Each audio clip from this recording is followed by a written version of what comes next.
Well, hello everybody. I'm back with another video, and it's pretty obvious. From the RV again. There's still a lot of things going on in the world. Since my last post, there's been tremendous things going on. For example, in August, there were 6 nukes that were removed from Dyess Air Force Base in a very non-typical manner. It skipped all the paperwork, and they were handed over to a special operations group that, without proper security clearances and all of this. Basically, the base commander was on site.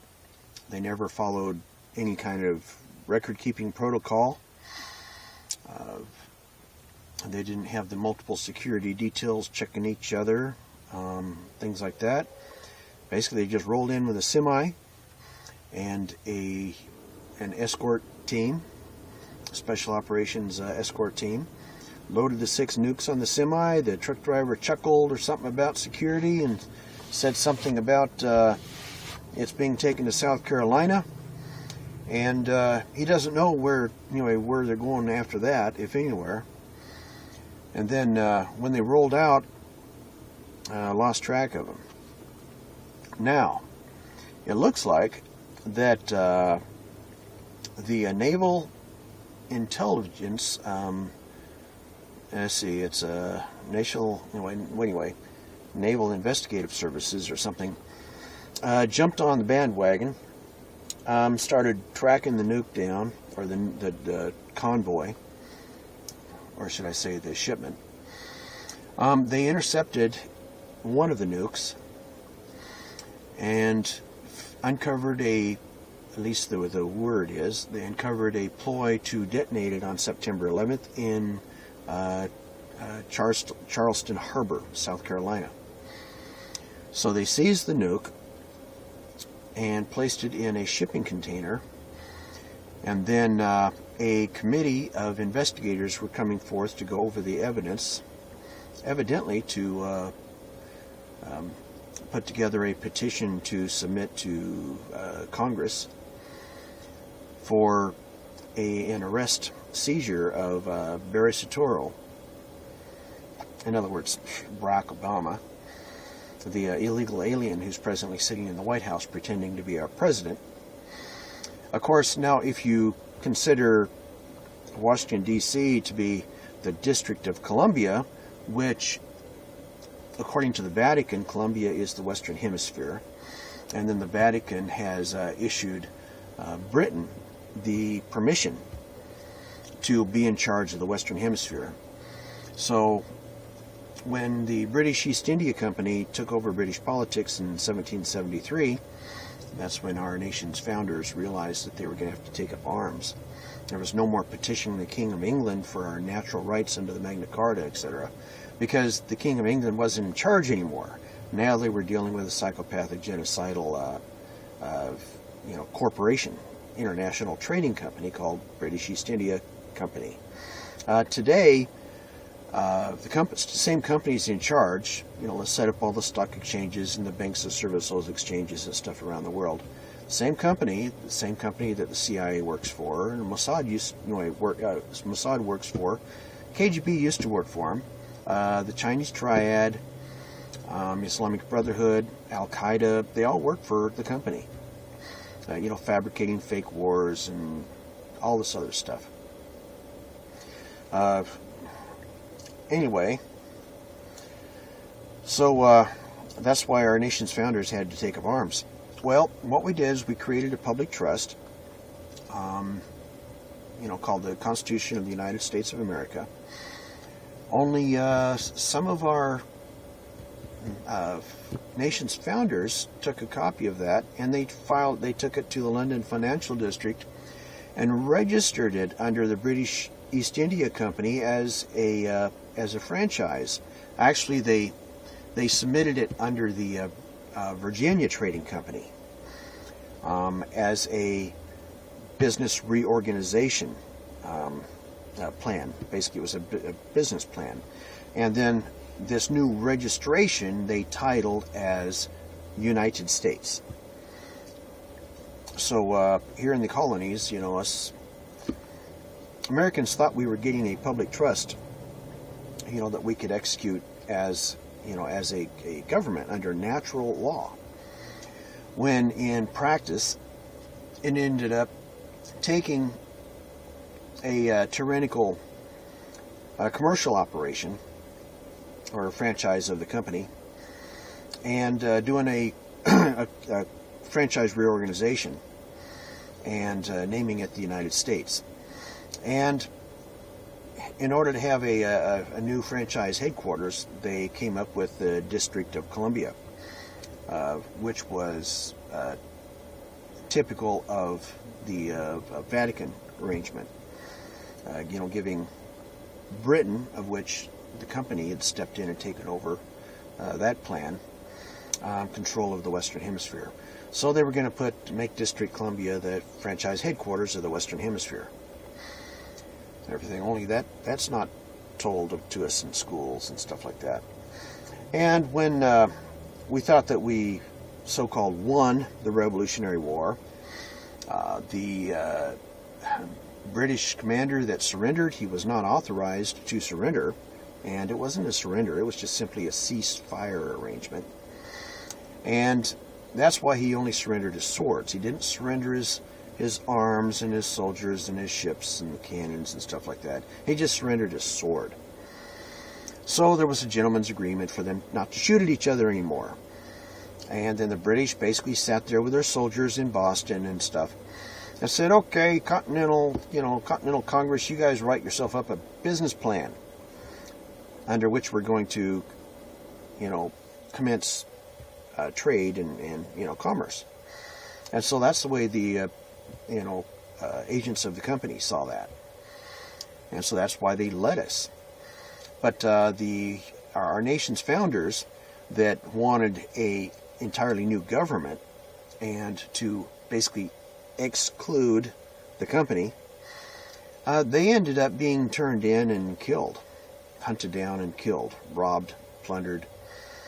But our nation's founders that went ahead and agreed to just a simple commercial reorganization, they're the ones that lived and went on to, run for public office and become our leaders that helped build the country, including people like George Washington and Samuel Adams, and anyway, a bunch of those guys. But so that's the reality of what happened back then. In 1812, there was a passing of a 13th Amendment. I'm saying a 13th Amendment. It was the original 13th Amendment. And the results of that would have been remove the members of the Bar Association from our courtrooms, British agents, British Accreditation Registry, from our courtrooms and from public office and public service. What it would have done is anyone who had title to nobility or anything like that would have forfeited their American citizenship and not been able to serve the public in any means. So that would have effectively allowed our courtrooms, instead of operating under this commercial, maritime, admiralty, whatever law, it's got multiple labels, but basically it's the same thing. Our courts are operated under the ancient Babylonian Roman commercial system. But we wanted our courtrooms to operate under natural law, where justice, mercy, good faith is upheld in the courtrooms, instead of enumerating everything and turning it into a monetary value and then making a ruling according to the value, according to losses or damages or something. Also under the commercial law, when someone, an accuser brings charges against a defendant, the defendant is assumed guilty. The defendant has no say, has no rights, nothing, because they are a slave. They become property or wards or subjects. And the courtroom does not even have to accept any evidence the courtroom can just declare them, to be guilty, and then say, pay up. And if you don't pay up, they'll throw you in jail or execute you or whatever. But that's all under commercial contract. Even today, for example, driver's license is a commercial contract. You get pulled over or something for having a burned out tail light or whatever. They say it's a crime. It's not part of criminal law. This is all administrative law. It's an administrative violation. There's no crime, but they try to say it's a crime. In a courtroom, they'll throw you in jail to serve your criminal sentence. It's not a crime. It's all fraud. Anyway, so that's part of it. That's why we need to basically get the members of our association out of our courtrooms, out of our politics, out of our society. Send these British agents home, or that is if they insist on trying to influence our society. You've got all of the different secret societies. You've got the non-government organizations, councils of government, as Eisenhower called them, and things like that. They're all British agents. They're working for the company. Same as the CIA. I already explained that stuff. But anyway, the company,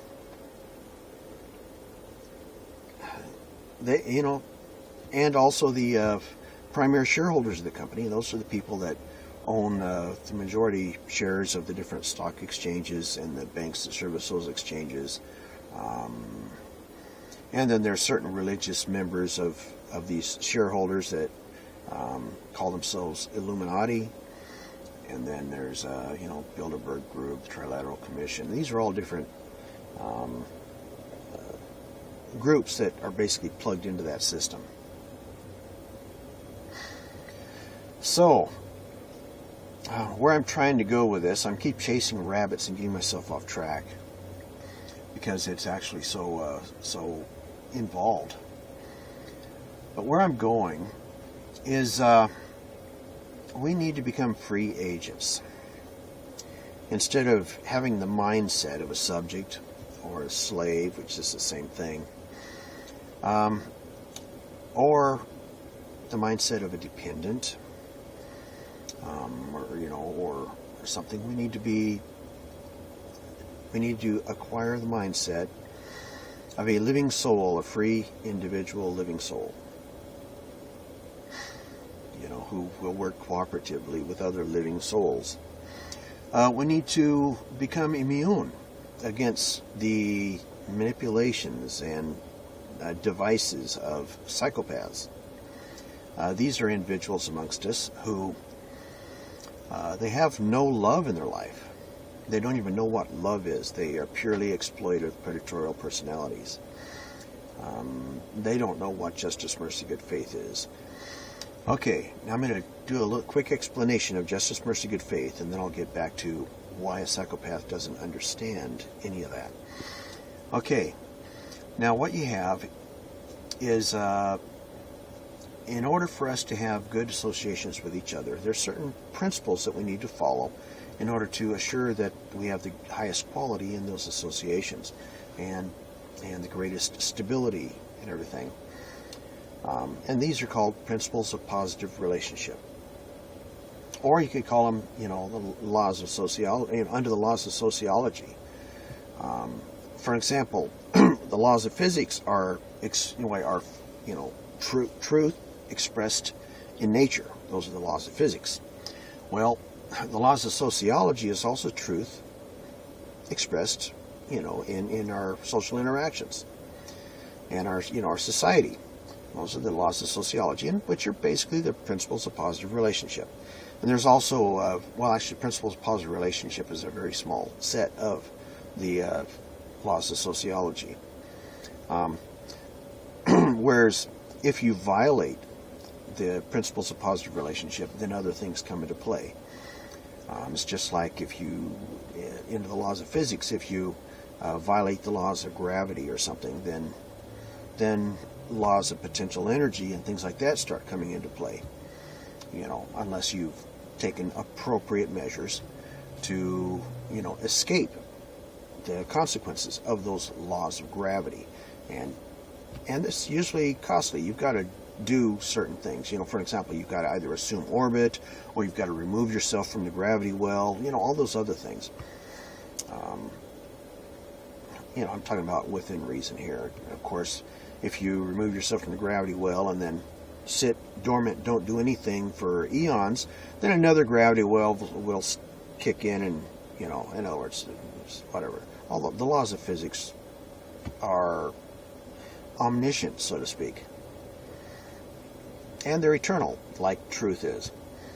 The laws of sociology are also omniscient, and they're also eternal. So, back to the principles of positive relationship.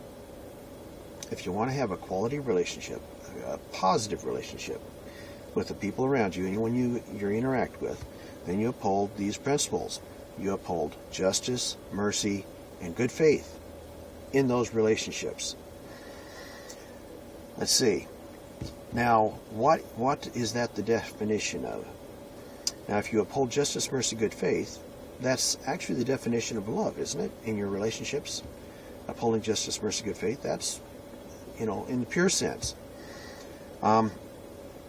So, on the other side, the necessity that justice, mercy, good faith be upheld, because if you violate any of these principles, justice, mercy, good faith, in your interactions, then you will eventually, if not in very short order or quickly, eventually you'll find yourself in potential conflict or even war with whoever or even a form of war, with whoever you're interacting with. And so that makes the principles of positive relationship essential. It's keenly necessary for these principles to be upheld in our social relationships in order to have a stable, ongoing, positive, relationships. So that's the necessity. So anyway, so the necessity that these principles be upheld, justice, mercy, good faith, is what gives our social laws their authority. That's where our social laws get their authority, is the necessity that these principles be upheld. So that is what's called natural law, because like the laws of physics and truth in the laws of physics, and the truth in the laws of sociology, or some people call them civics and stuff.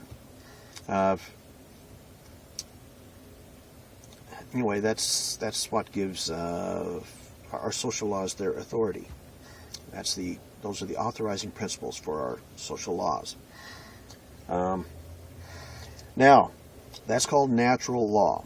Now, some people say it's the law of love, because if you uphold these principles, you're a totally loving individual.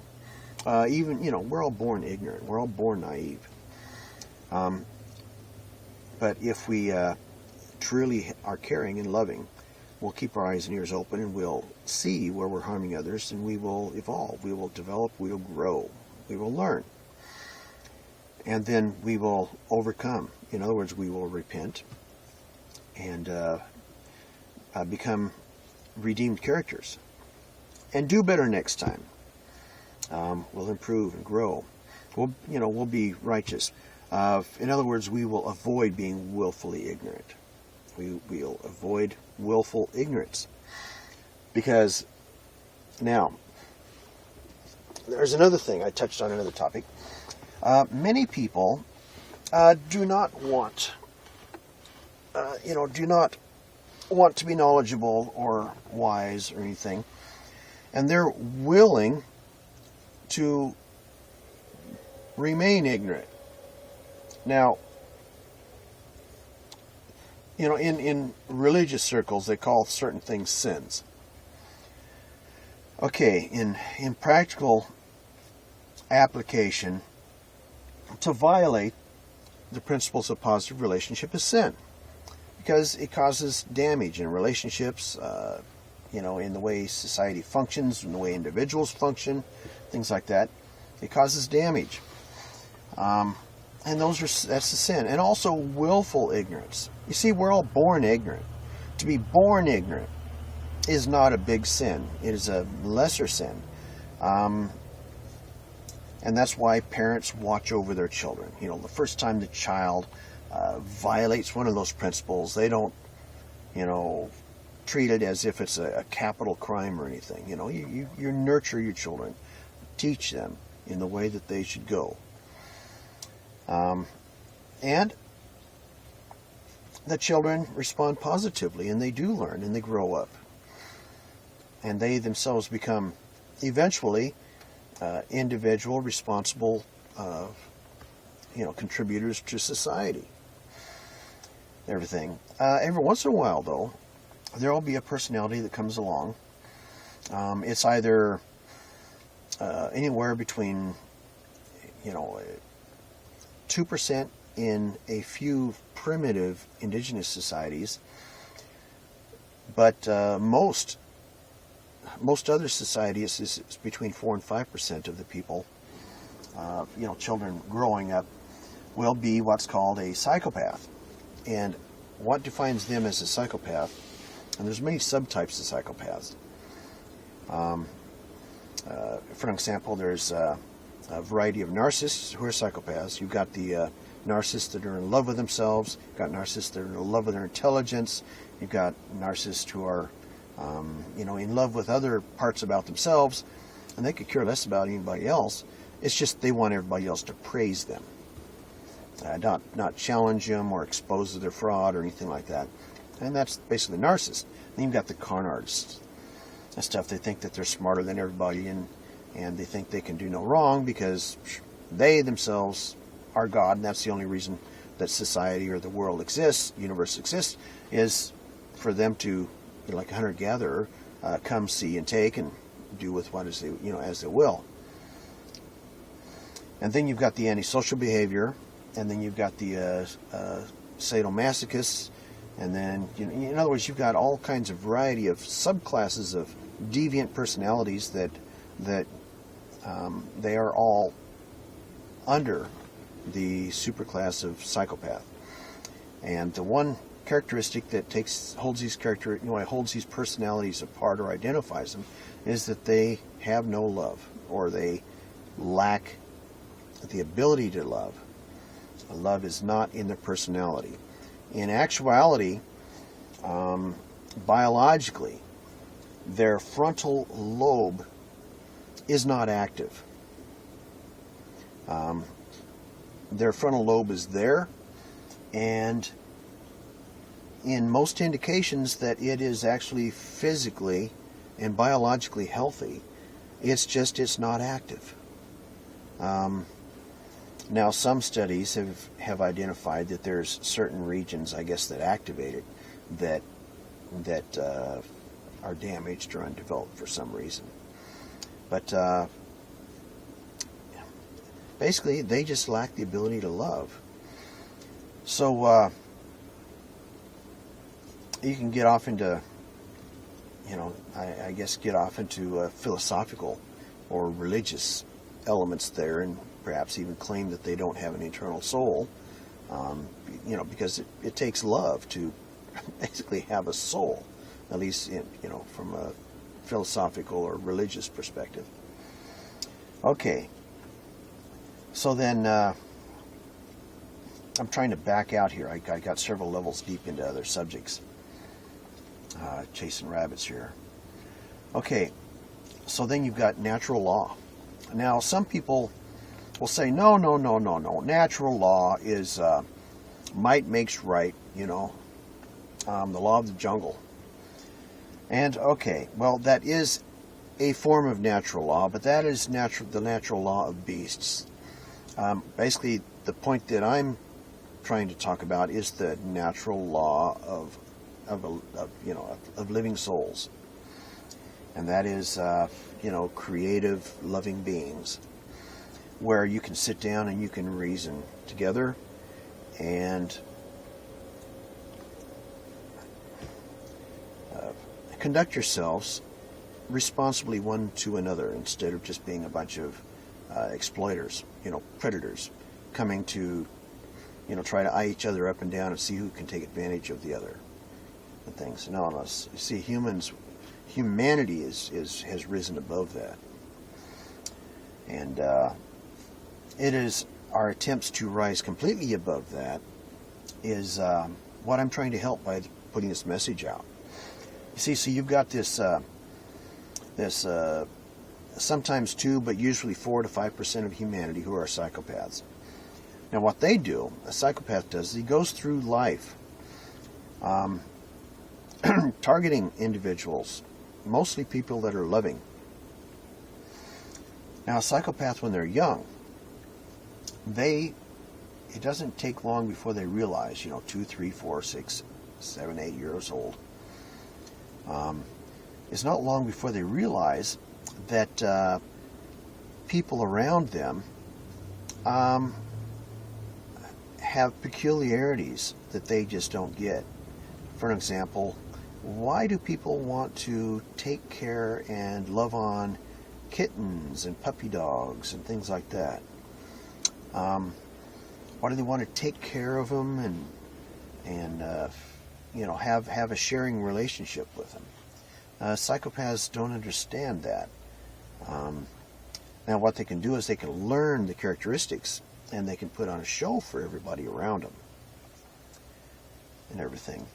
But when confronted with an opportunity to behave themselves in the way that they want to behave, with no outside observation or no repercussions or ability of their target or victim to defend itself or reciprocate anything done to them, then they will be devious, mean, demonic. Anyway, they'll have very, very bad or behavior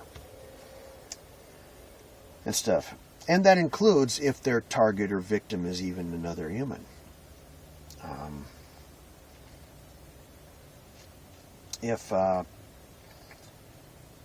Now, psychopaths constantly are trying to gain value, resource, access to a social network, or control of somebody's wealth or anything of significance, people's attention and adoration. They're basically trying to gain value by taking that value from other people or getting it from others. They're kind of like a spiritual vampires, and often physical too, by running off of people's life savings or just mooching off of them or whatever.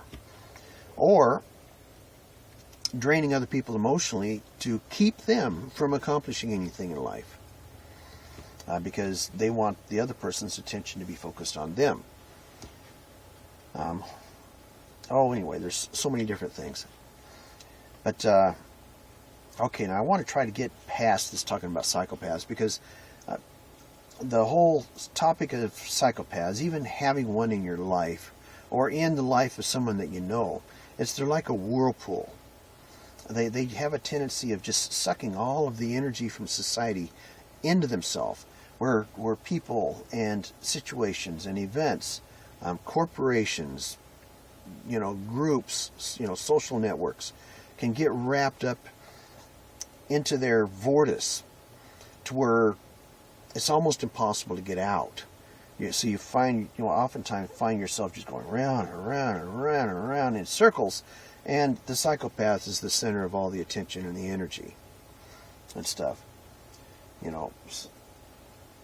often you'll come across an individual who is stuck in this vortex, and that's all he'll be able to talk about for ages and ages. Stuff like that. In other words, it's just so destructive of all of the life and energy that's, that would normally be active and be reciprocating amongst people,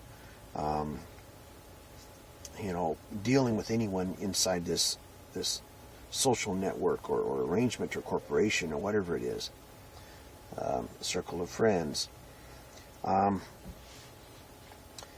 So, now in the Old Testament, the way they dealt with a psychopath is when the child became of age, if that child persisted in refusing its parents' instruction, then the parents would bring that child before the elders of the city. And then after being reviewed by the elders of the city, if the child still insisted on refusing instruction from the parents. Now that's a simple term, but it's actually more involved than just that simple term. But anyway, after the child still insisted on refusing instruction from the parents, whether it said it would or not, they're talking about in practice, then the elders of the city would bring the child out before the city gates, and the members of the town would stone them to death. And so basically what that did is it removed an adolescent psychopath from society, so that the members of that society would not be basically putting their trust and their requirements and their needs upon that psychopath, only for that psychopath to end up becoming a black hole and sucking value and hope and everything out of society and causing a trail of damage its whole life. So by removing the psychopath from society, then it left the people in society that could rely on each other and help build a future and support each other, instead of there being this destructive influence and they're, running rampant through their midst. Now today, our society, we don't have conventions in place to deal with that. Psychopaths will go through society, doing their con jobs, doing their setups, their rip-offs, they're marrying multiple wives and then running off with their life savings and things like that, and then dumping everybody to try to, put their lives back together. Or the psychopath will remain in the shadows or on the fringes, intimidating, bullying, and harassing and complicating people's lives and stuff, so they can't even put their lives back together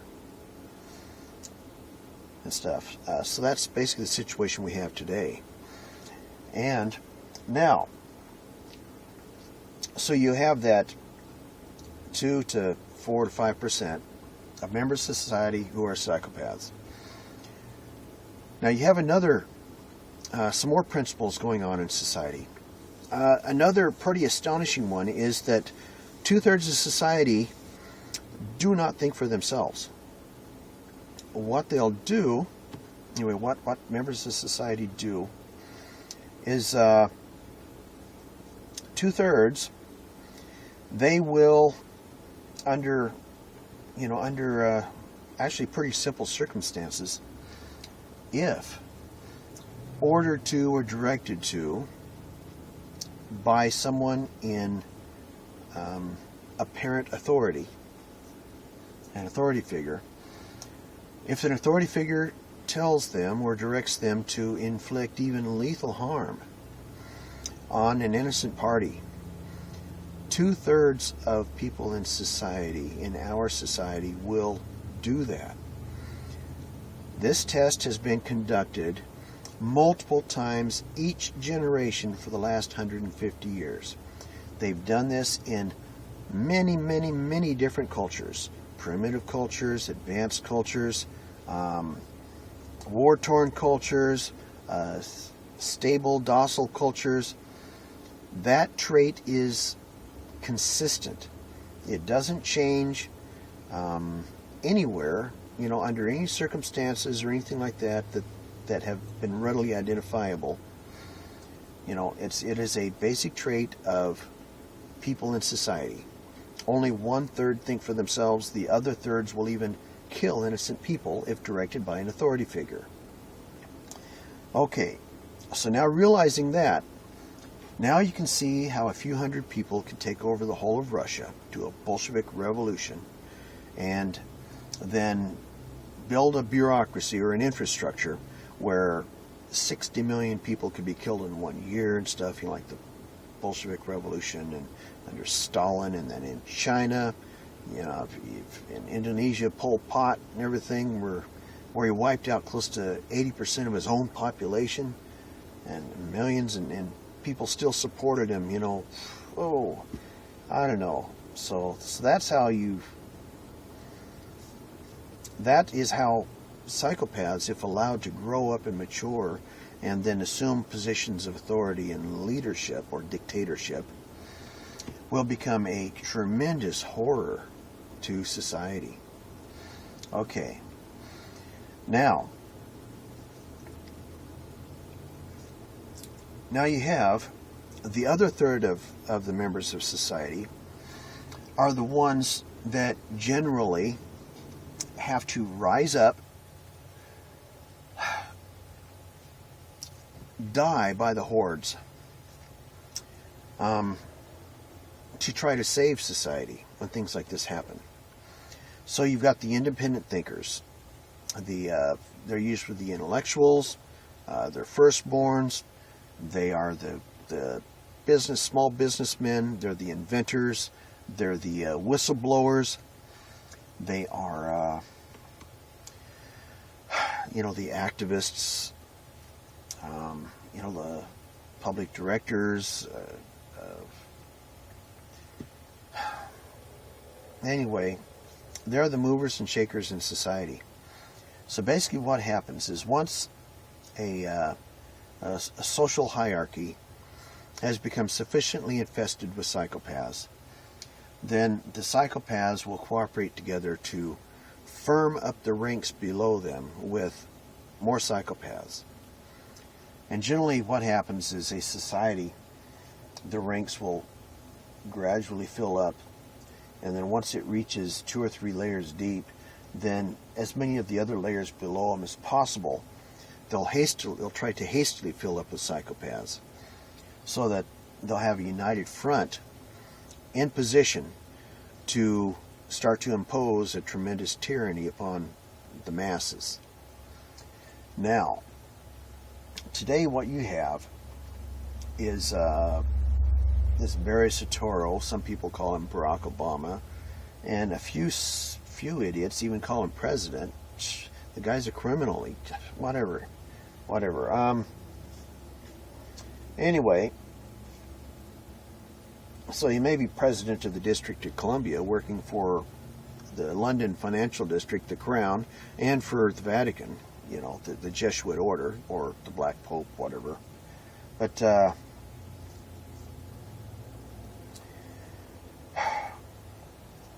and that's how an illegal alien can be installed in the White House and supported by the system, the international banks and stuff, Chase Manhattan, whatever, and the Federal Reserve, against the will of the American people as a whole and things. Now, what you've got is the majority of the Senate, who is supporting Obama and the dictates of Wall Street and the international banks and things. They are refusing the livid outcry of the American public to stand up and do their duty. And the House of Representatives is mostly still trying to uphold the will of the people. But their attempts are becoming more and more lame, because more and more members of the House of Representatives are basically becoming compromised. So the psychopathy is taking over our society. Now, historically, another way of being able to indicate the degree of psychopathy's control of a society is by the how outwardly visible the gay agenda is. Because many gays, about a quarter of gays, are not actually gay. They're psychopaths. Because now psychopaths have no sexual orientation. They are designer personalities created on a whim, tailored to have as great an advantage as, as the perceiver that creates these design personalities, the psychopath himself. Anyway, he just creates this designer personality. And having no love, there's no reason to have a conscience, because, you know, you don't need a conscience if you don't have any love. You create designer personalities on a whim. You use that personality to go in, exploit the resources you want, exploit the people, the situation, the environment, whatever. You come, you see, you take, and then you stay there and destroy everything if you want, or you leave. If you see richer ground, you move on to it. That's what a psychopath does. So now, what you're doing is you've got 2/3 of society that is a bunch of stinking idiots. They're sitting back, supporting these multiple layers of psychopaths that are being installed in society over us. They're installing themselves in our society.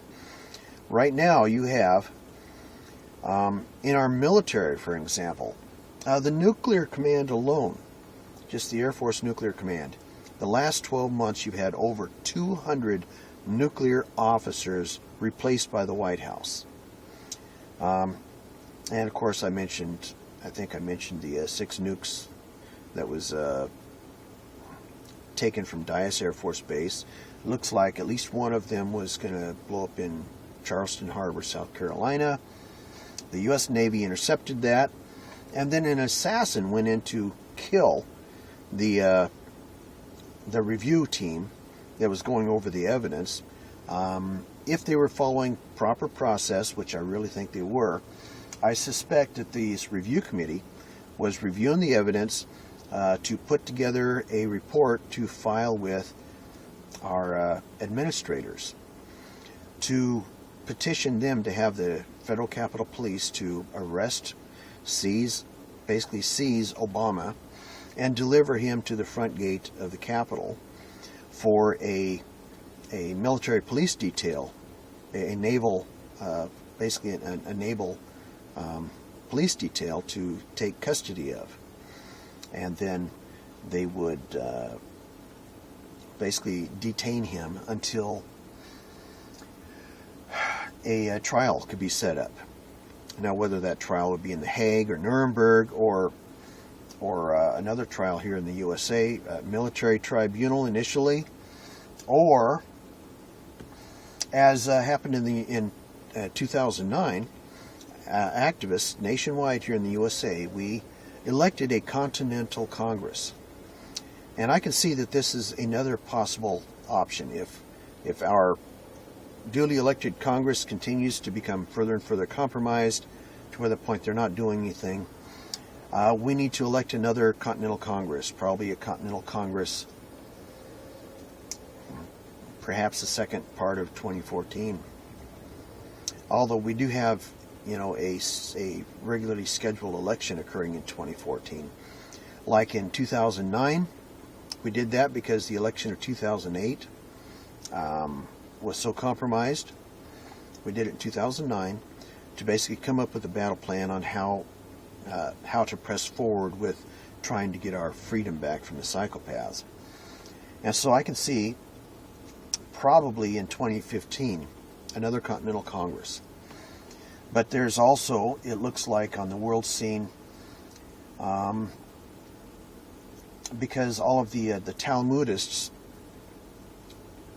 the Babylonian Talmudists, they call themselves Jews. They're not Jews. They're an early form of Mithraism.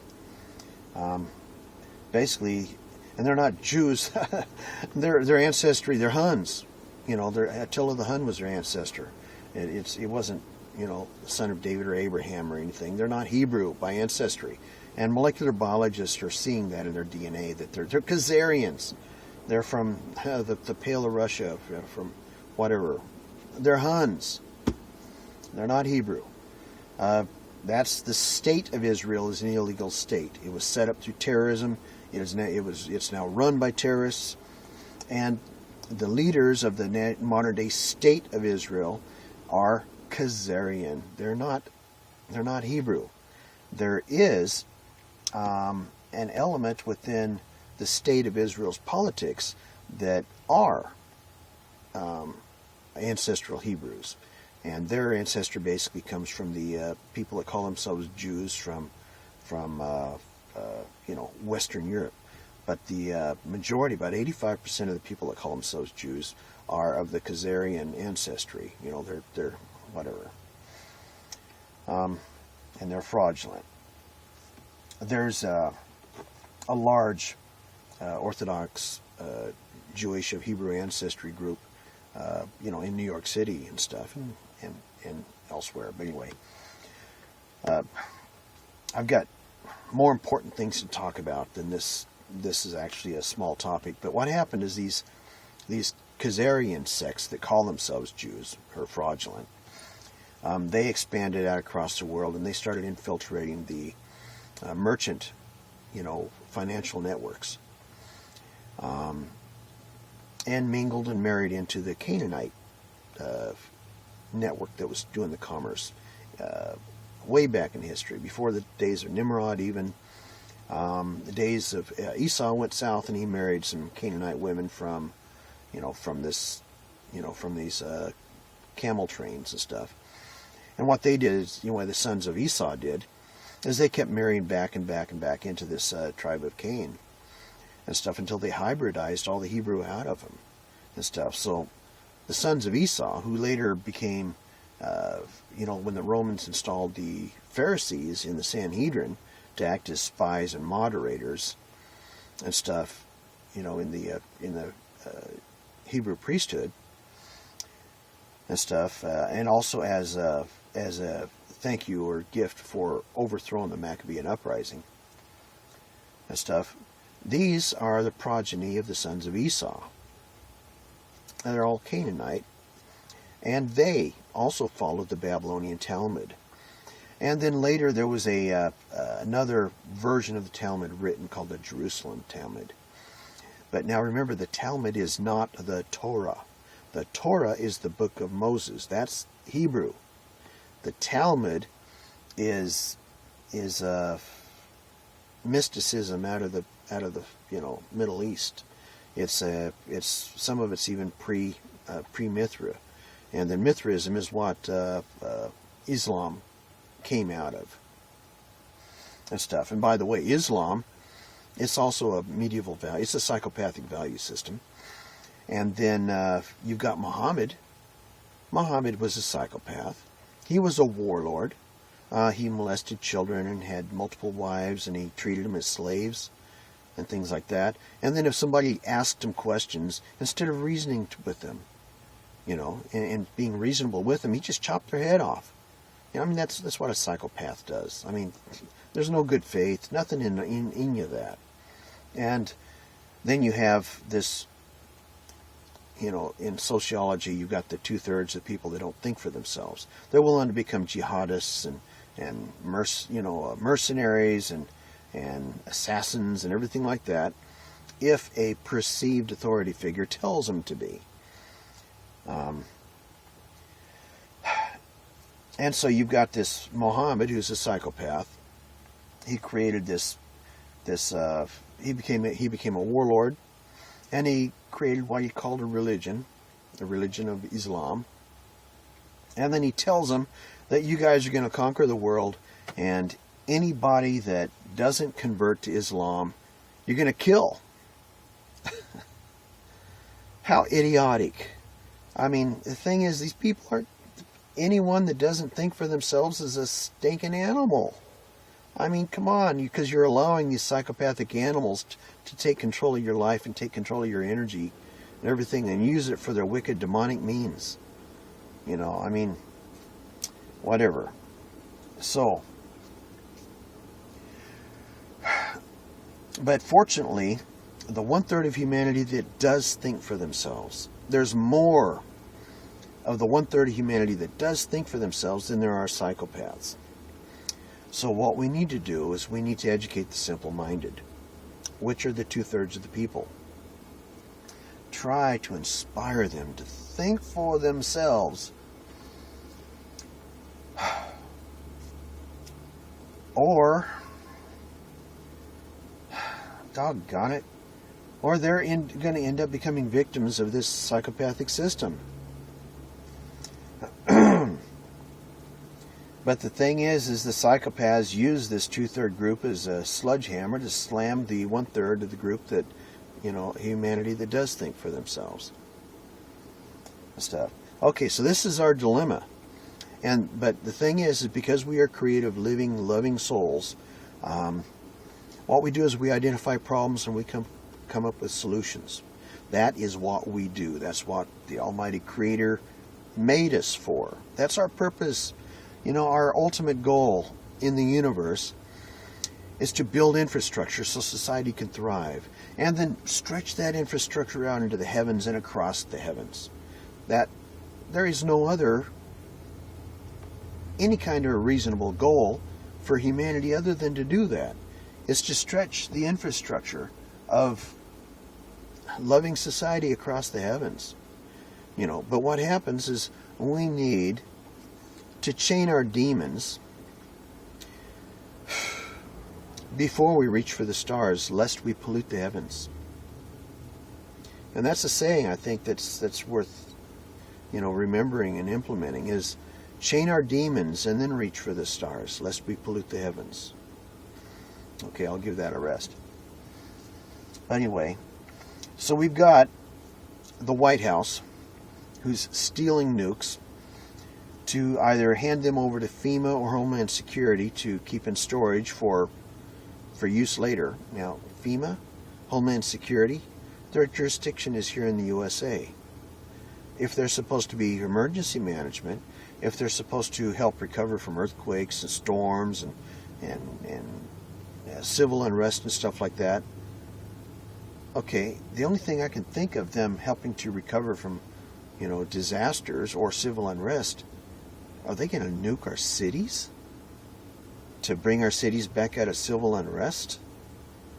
But the thing is historically, FEMA, Homeland Security, well, FEMA's which is under Homeland Security, Homeland Security doesn't report to Congress. If they report to the White House, they're obeying orders from the White House that are directed there from the London Financial District or from the Vatican. But the thing is, the London Financial District and Vatican, we can see their goals through treaties and stuff signed through the United Nations, which the United Nations is actually a company, the London Financial District company, ploy to do a commercial takeover of every government on the earth. Basically deny all of humanity the ability to install a government founded upon natural law. This law of love. So that is actually our charge. And that is our ultimate destiny, is to do it right here in the USA, to inspire the rest of the world to do it themselves where they live. The thing is we almost got there a few times, but we never quite got there. In 1776, 1781, 1784, 1812, the Civil War. The American story is a story of humanity's attempt to save, basically great people's attempt to save humanity from the company.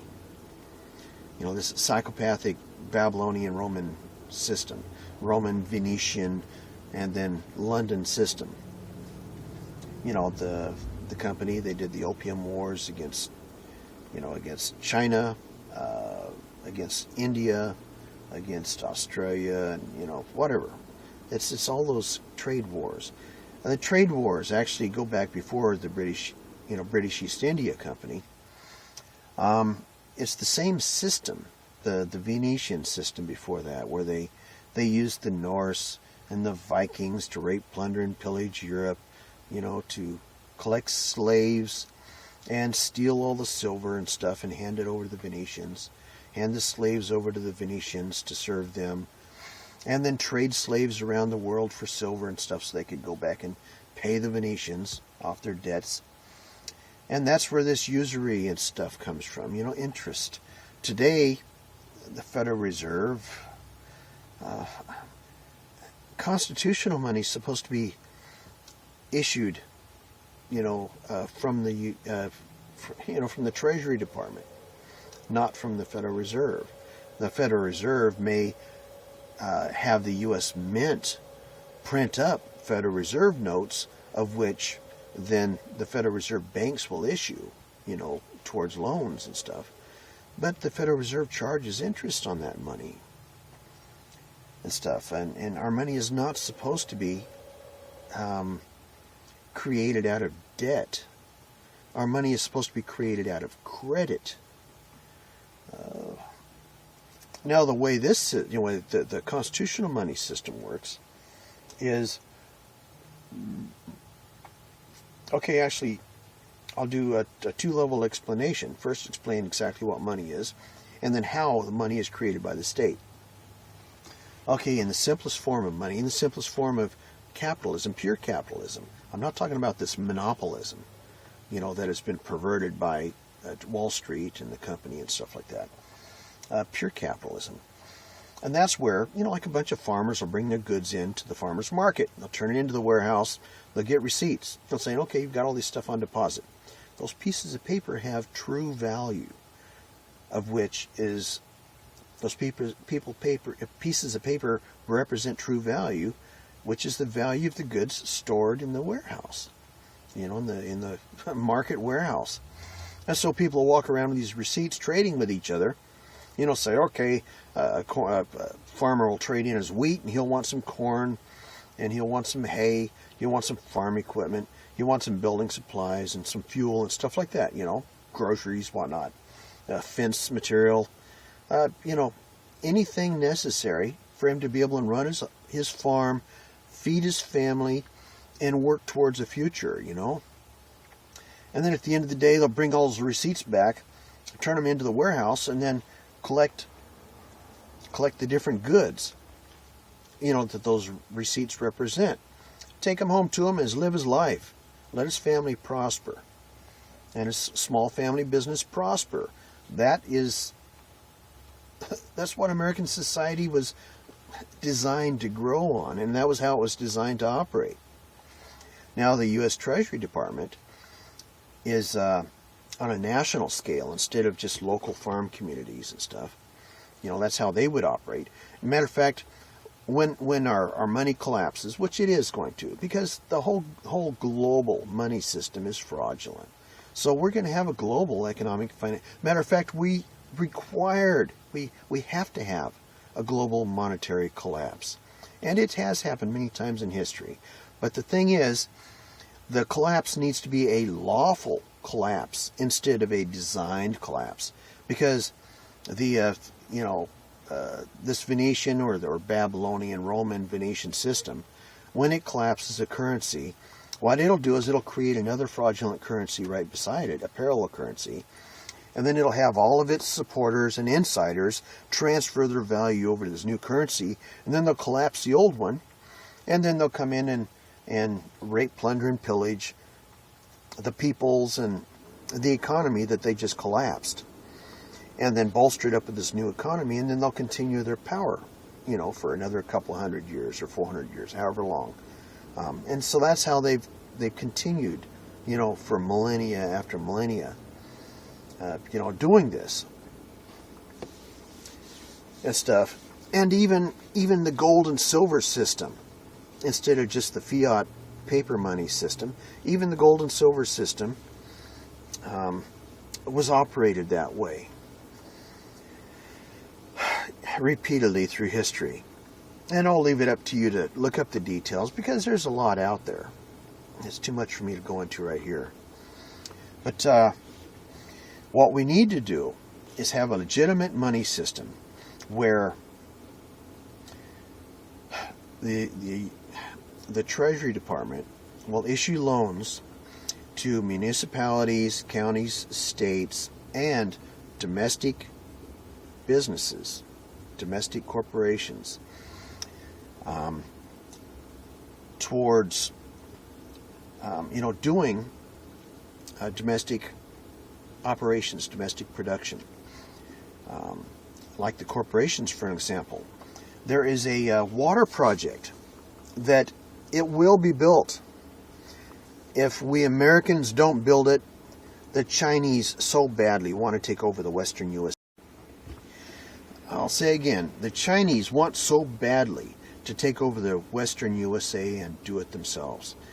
And this is a water project, because water is so essential for a thriving civilization, a thriving, healthy society. Now, what this water project is, it's in the northern Rocky Mountains, northern Canada, and mostly in Alaska. You've got the Rocky Mountains where they get 200, 300 inches of rainfall a year in some places. And so the runoff up there is the one river, oh come on, I can't remember the name of it, but the one river that flows through the heartland of Alaska. That river alone carries 1/4 of all the rainfall that falls on the entire northern continent, North American continent. And then you've got the Yukon River that adds to that flow. It flows directly into the Bering Sea. But what you can do is you can tap the headwaters of these two rivers and a few other rivers also, and dam them up, direct that flow south through the through the Rocky Mountain Ridge. Run it south towards the Canadian border, the American-Canadian border, towards Idaho. Dump 70% of that 3,000 foot down into the Pacific. Now, 3,000 foot headwater on a dam is tremendous footage. There's a huge amount of power that can be extracted from that. Now, of that, all of that power, I believe it is 100 gigawatts of power. It may be more than that, but can be extracted from 70% of that water. And then using only, 100 gigawatts of water power can be extracted from that. Now, using 30% of that power, or only 30 gigawatt pumping. Or what is it? No, 20% of that power, pumping the other 30% of the remaining water up another 2,000 foot to the top of the Saddle Pack Mountains in Idaho, and then building a few other lakes up there. From there, you're at a point where you can direct that water just about anywhere in the western, part of the North American continent you want. And so from there, this is not a new plan. This was actually done by a company called Parsons. It was a defense contractor back in the days of Eisenhower and JFK. And John Kennedy had this survey, the study done. And he was wanting it to be on his desk in April of 1964. Unfortunately, November 22nd, 63, he was assassinated by agents of the London Financial District and the Jesuit order, of course, because they did not want humanity in the Western Hemisphere to be empowered in the ways that this would. It would make us so much more capable of being free people. But anyway, what he was going to sign this just like the space program. Actually, the space program was kind of senseless without having a civilization building project at the same time. And what he called it is the North American Water and Power Alliance. It would have been an alliance between the United States, Canada, and Mexico to take this rainwater, divert it, some of it across across Canada to the Great Lakes and to Hudson Bay, and then some of it down through the western plain states, where there's all that semi-arid grassland, turn that into really rich, fertile farmland. And then, but divert most of it over the top of the Rocky Mountains, in a little bit into eastern Washington, eastern Oregon, and into Nevada, Utah, New Mexico, Arizona, and through northern, a little bit into northern California, and a lot of it, or not a lot of it, but some of it into southern California also, to basically make the deserts of the American West and Southwest, green.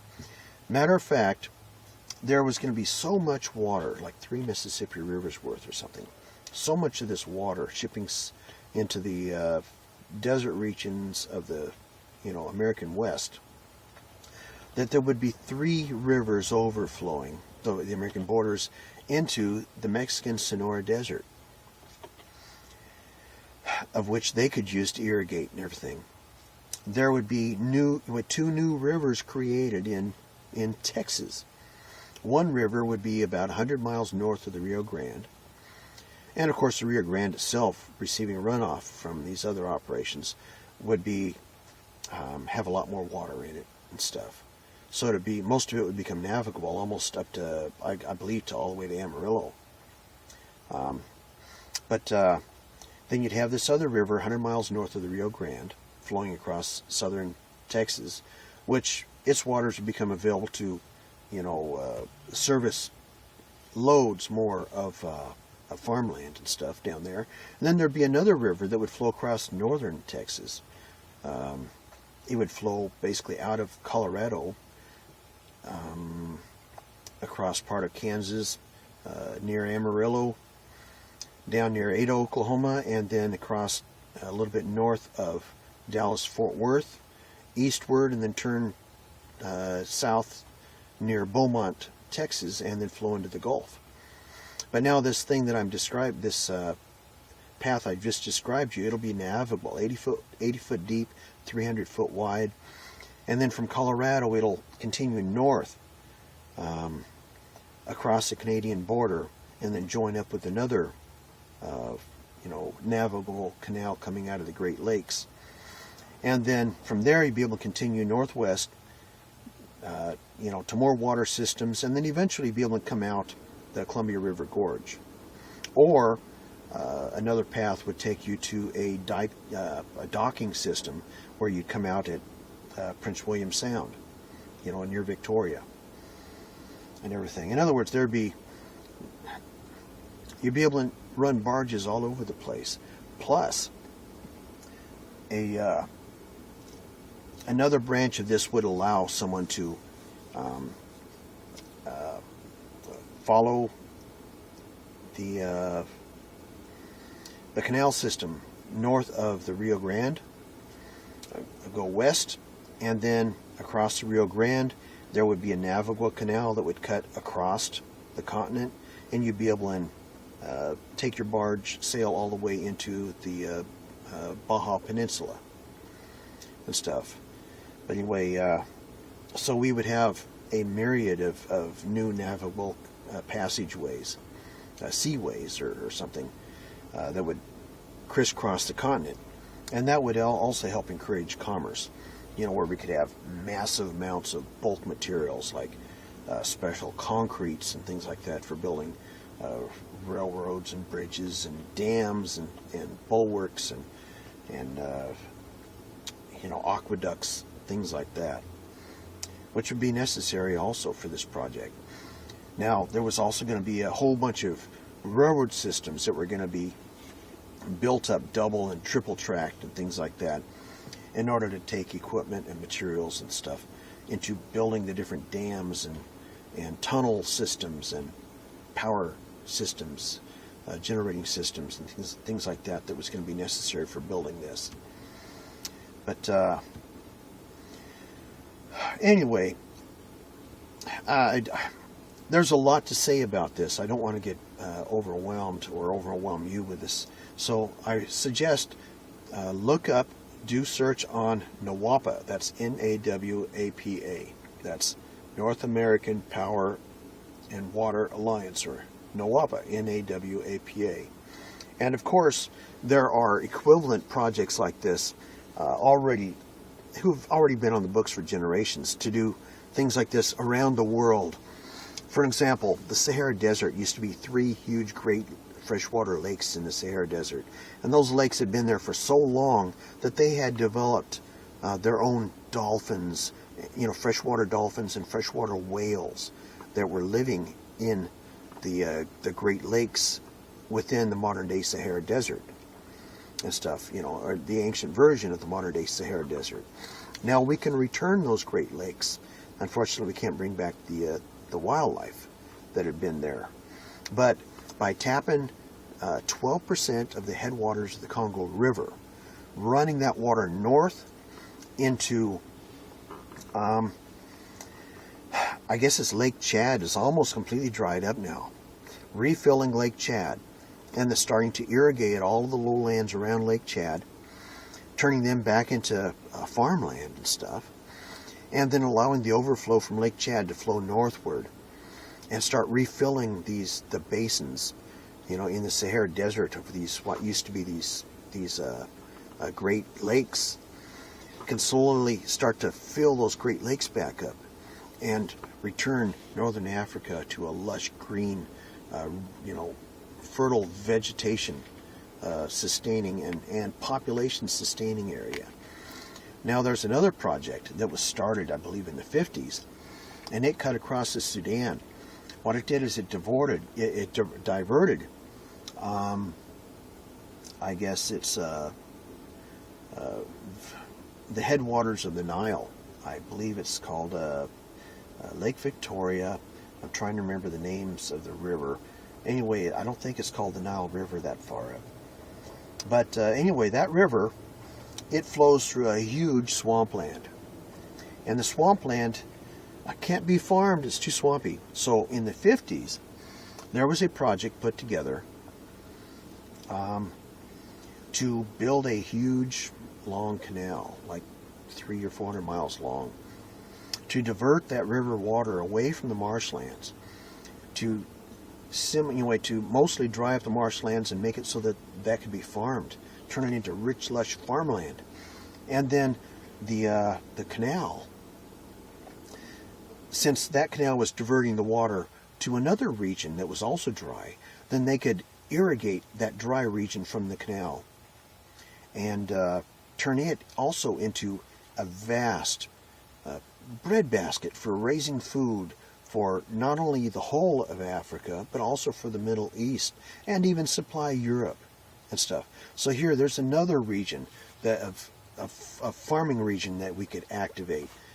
Matter of fact, that canal, I believe over 60% of it has already been dug in the 60s, or in the 50s actually. And then a war was started by the London Financial District in the area to stop the digging of that canal, because that canal would have empowered the people of Africa. It would have empowered a local economy and stuff. So the locals would not be dependent upon Wall Street and the London Financial District and the psychopaths running that whole international, Babylonian, Roman, Venetian, merchant, commercial market and legal system and stuff. That the people of Africa would actually become self-sufficient and to be able to build their own civilization if they wanted to. They could become self-directing, self-controlling. And especially in Africa, with all of the vast natural resources that are present in Africa. If they could get on their feet as a developed society, they could be perpetually, prosperous and everything into perpetuity. Matter of fact, in the North American continent, if we did our Nawapa project, we could do the same thing. The Rocky Mountains all up and down, all of the natural resources, the minerals and things that are there. And plus, we have so much oil here. We already know that, on our continental shelves and North Slopes of Alaska, there's so much natural gas and liquid hydrocarbon, oils present to supply us for over 200 years, and that's including foreseeable growth demands. And of course, it won't take but 50 years, and we'll be intercepting asteroids and stuff and using those raw materials to build orbital cities and stuff, and then eventually those orbital cities have become solar cities. We've been floating around in space and stuff, from asteroid to asteroid, mining it and building more cities and stuff out of it.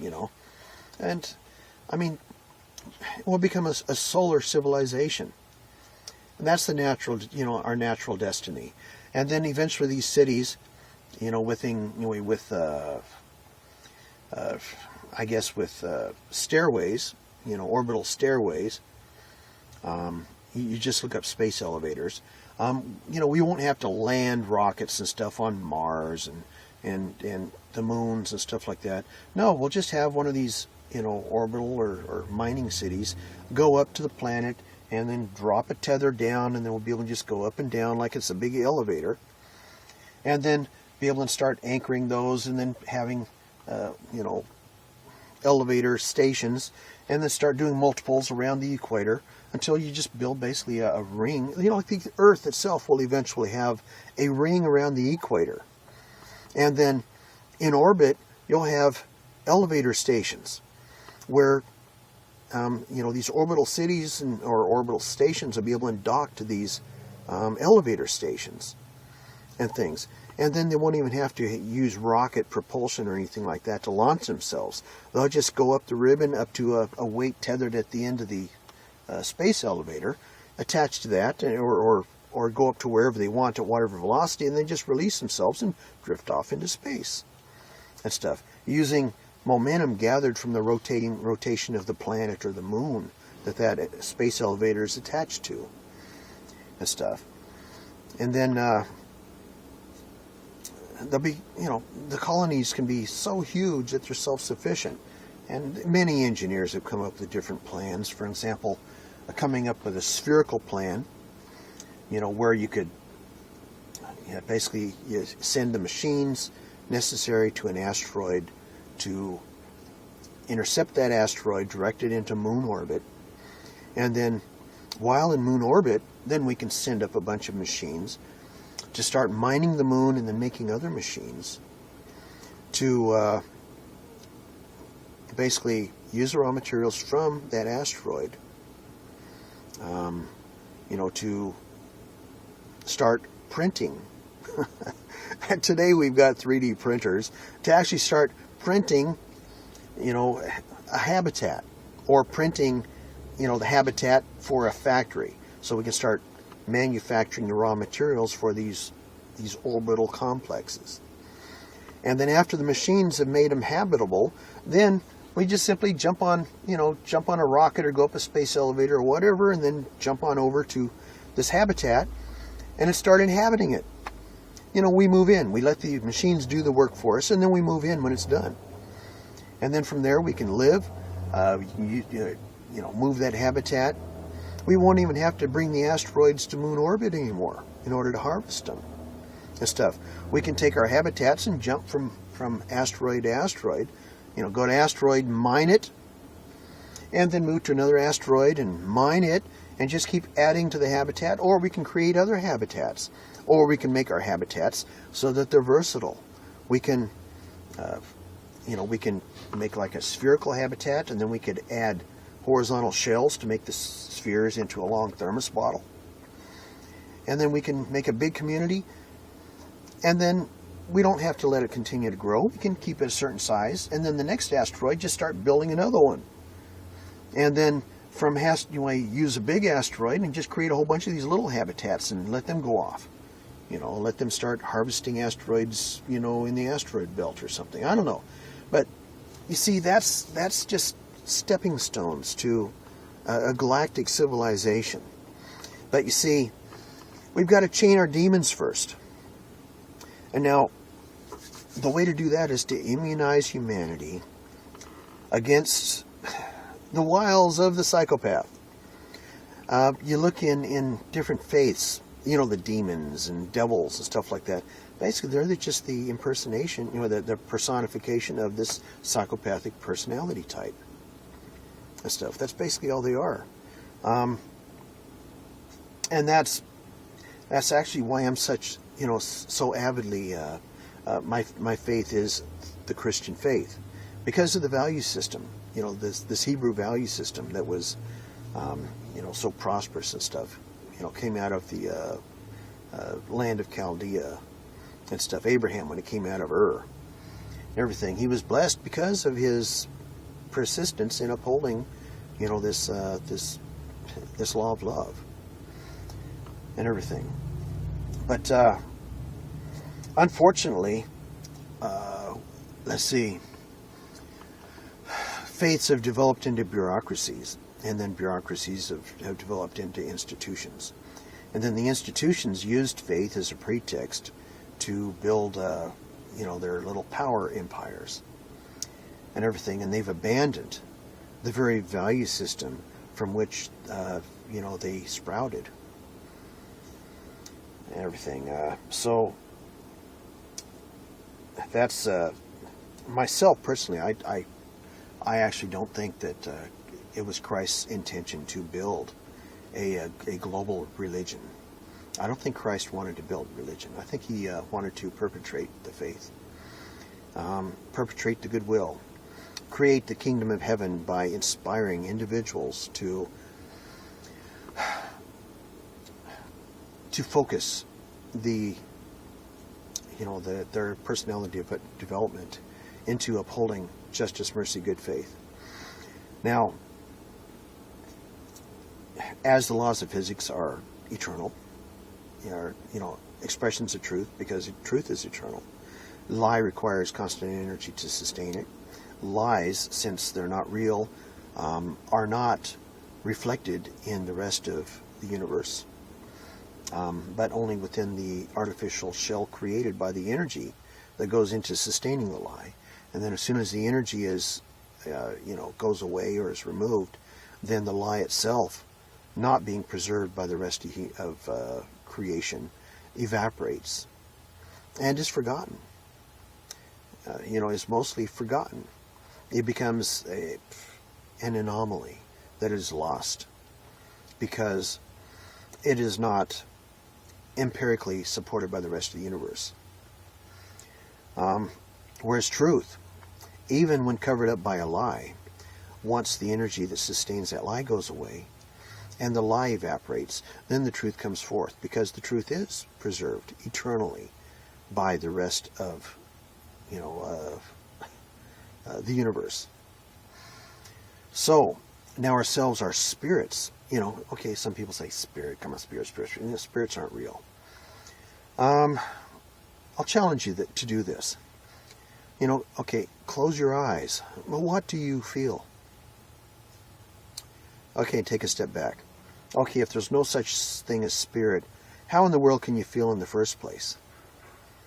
You see, we are experiencing our own existence. And if there's no such thing as spirit, how in the world can we experience it in the first place? If we're a supercharged chemical reaction, a bunch of static charges,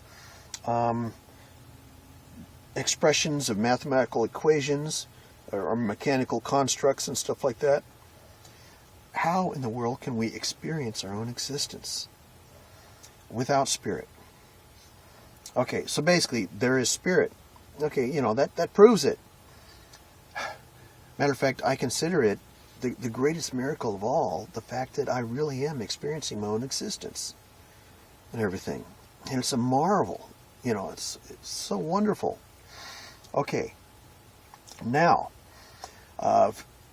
reflecting on these other things that I've brought up, now that they're spirit, you start to think about it, and you realize, I did not initiate my own existence. Therefore, something else must have.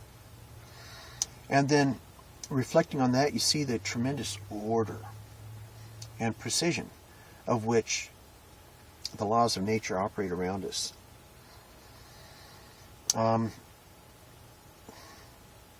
That very, very strongly implies that there's an intelligence that is directing all of this.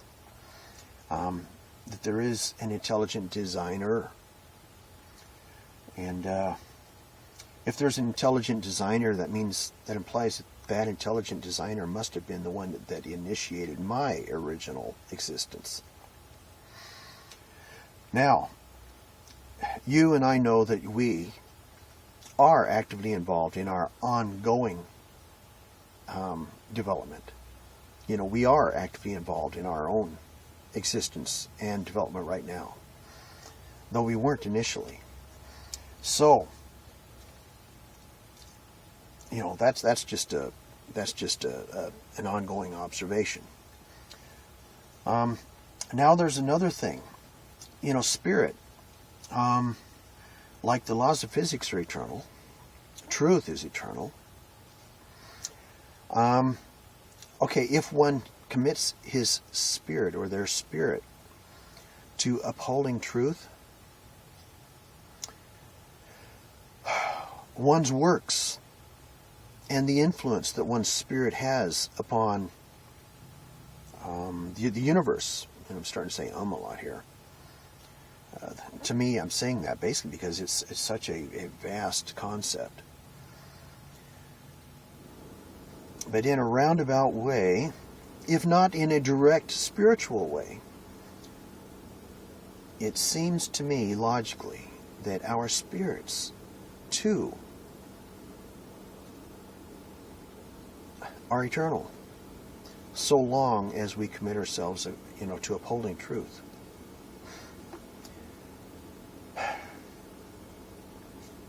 And I believe that is the foundation, the core, the essence of the teachings that Christ was saying.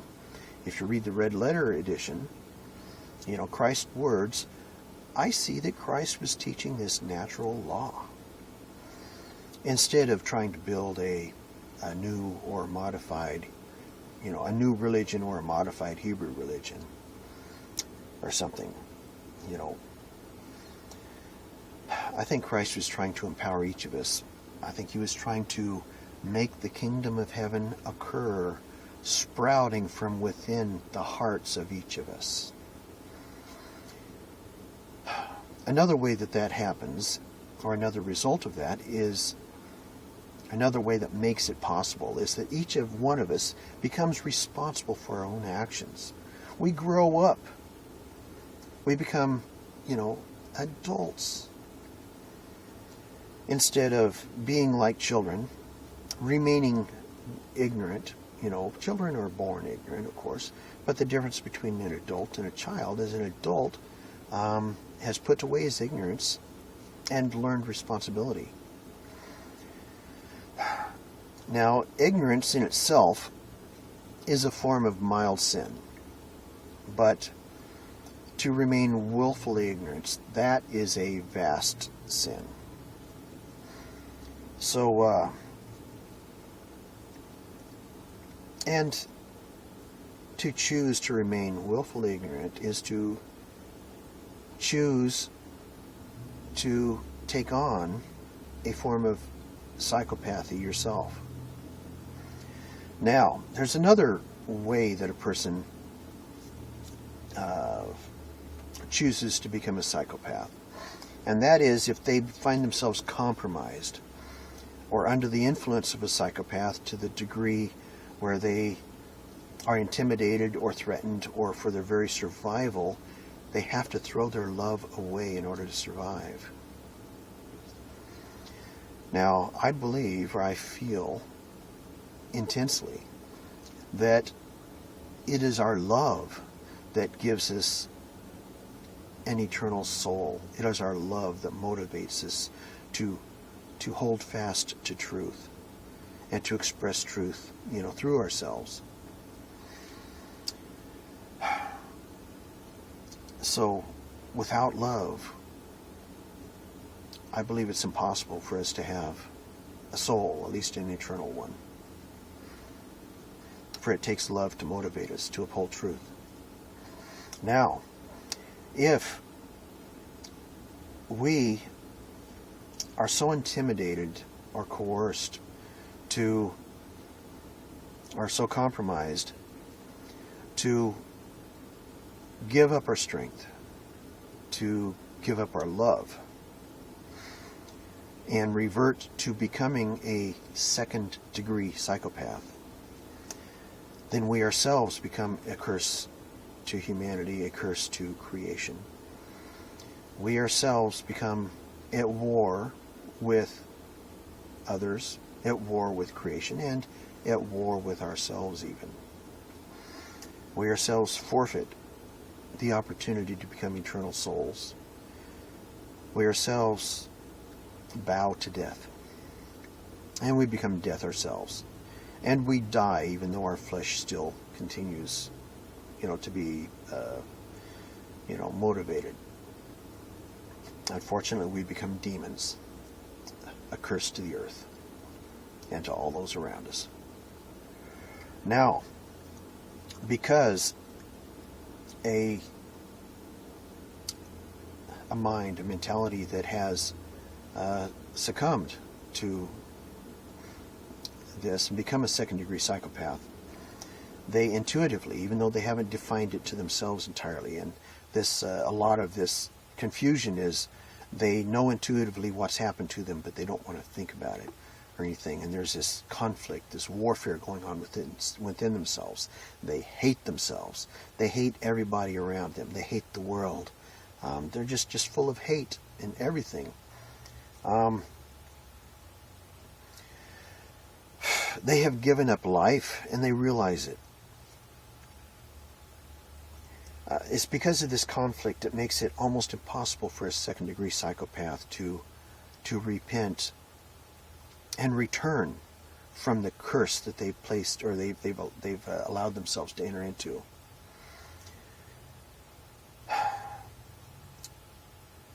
And stuff. So anyway, I reflect on that. Now, a lot of people in difficult situations, like soldiers. They became soldiers because they loved humanity so much. They loved their neighbors. They loved their cities, their communities, their nations. They love protecting the innocent, things like that. Sometimes they find themselves in situations where they are forced to take on the characteristics of a psychopath and conduct themselves psychopathically themselves. And so they start to hate themselves also.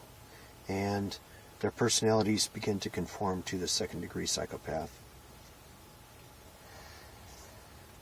A lot of soldiers can't deal with this, so they commit suicide. They see that they themselves have become the great enemy, the Satan, that they've committed their lives to opposing. And so the only way to prevent themselves from harming others, only way they can prevent themselves from becoming a curse to humanity and to the world and to creation, is by doing themselves in. And so they do.